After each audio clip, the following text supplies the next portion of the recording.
মক্কা থেকে যখন মদিনায় গেলাম, মদিনায় যেয়ে আমরা হোটেল পাইলাম হলো তুর্কি স্ট্যান্ডের দিকে। একটু দূর হয়ে যায়, কিন্তু এরিয়াটা খুব সুন্দর ছিল।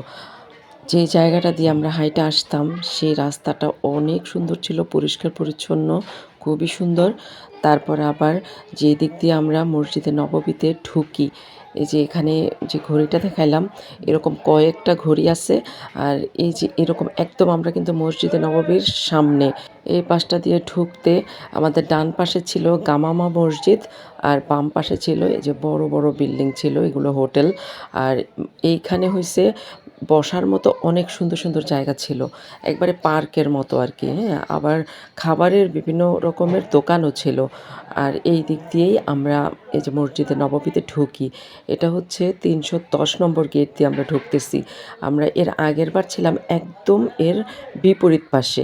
এখন মাগরিবের সময়, আজান অলরেডি দিয়ে ফেলছে, একদম ভিতরে যাওয়ার সময় আমাদের হাতে নাই। এদিকেই কাছাকাছি কোথাও বসতে হবে।